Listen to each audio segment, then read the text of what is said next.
d'être embrasé. Nous avons tout le temps dit qu'il faut que nos autorités s'interrogent. Comment sont-elles arrivées à la tête de ces pays? Qu'est-ce qui nous a amenés à cette situation? Qu'est-ce que devrons-nous faire pour éviter de tomber dans les errements du passé? C'est cela l'interrogation et des dirigeants et des dirigés. Tant que nous ne nous posons pas ces questions, on ne sortira pas de l'ornière. Raison pour laquelle nous estimons que pour ce qui est de la question du déguerpissement, qui est d'actualité,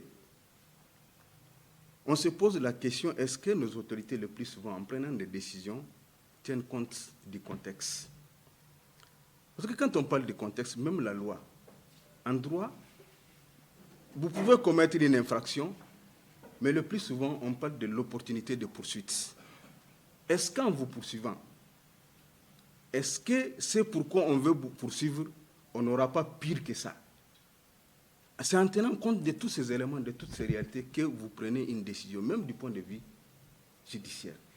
À plus forte raison, les questions sociales ou pendant la saison pluvieuse, un État qui n'a pas analysé tous ces éléments-là, peu importe que l'État ait raison, que les citoyens aient tort, le contexte n'est pas opportun en pleine saison pluvieuse.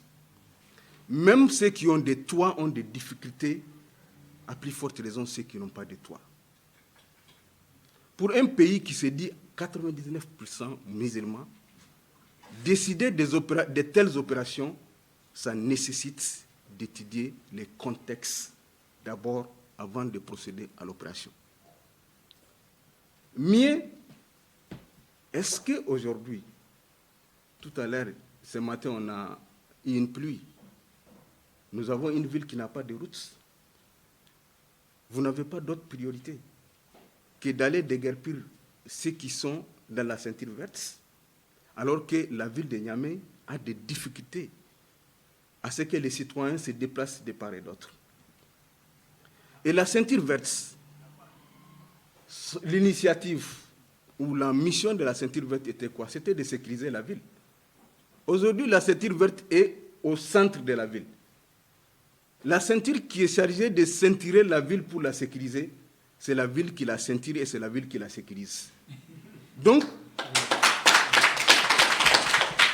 on est quand même appelé à se poser la question sur l'utilité, même s'il faut la reverser au service domanial, ou du moins au domaine de l'État. On peut comprendre, mais est-ce que pour autant d'amener les citoyens à pleurer en pleine saison pluvieuse, sans tenir compte des vieillards et des malades?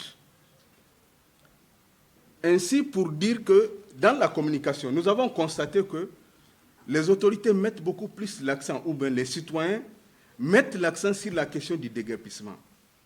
Mais en réalité, dans cette affaire, nous avons deux concepts. Il y a le déguerpissement, il y a l'expropriation pour cause d'utilité publique. Les déguerpissements, ce sont ceux-là qui sont allés s'installer sans autorisation. Ou ceux qui sont allés s'installer avec autorisation en attendant que l'État ait besoin de son endroit, il les récupère, sans autre protocole. Le deuxième élément, et pour les déguerpis, nous demandons à l'État de tout mettre en œuvre. Nous disons que nous sommes un pays musulman, il faut mettre en œuvre cet aspect pour au moins laisser les populations après la saison pluvieuse, pour ceux qui sont dans le cadre du déguerpissement. Mais pour l'expropriation pour cause d'utilité publique, qui suppose qu'un citoyen a acquis son parcelle, il a l'acte de cession, il a son titre foncier.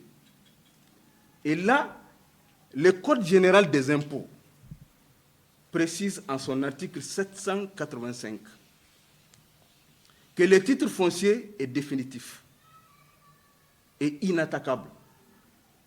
Il constitue le point de départ. Il constitue le point de départ de tous les droits réels qui existent sur l'immeuble au moment de son immatriculation.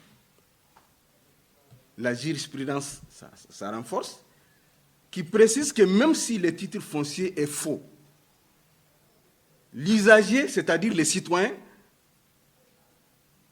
du service public, ne doit pas être victime de l'inconséquence de l'État.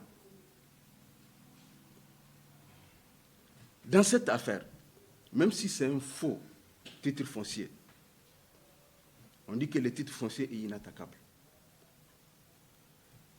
Donc la question à se poser, cette affaire de déguerpissement vient une fois de plus mettre à nu ce qu'est l'État du Niger.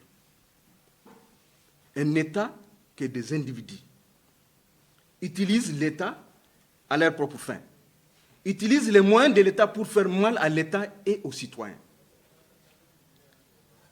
S'il faut s'en prendre aux citoyens, même si le titre foncier, j'ai dit, est faux, la priorité pour l'État aujourd'hui, c'est de se poser la question.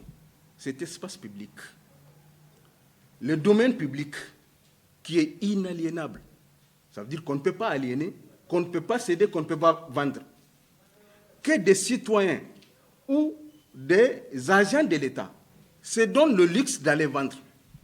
L'État doit se poser la question, est-ce qu'il n'y a pas nécessité de discipliner et de moraliser ces représentants de l'État qui se donnent le luxe et le courage d'aller vendre les biens publics. Le citoyen qui a son argent, mais en réalité, même le palais présidentiel aujourd'hui, si vous le mettez sur le marché, avec tous les papiers, mais les citoyens vont payer.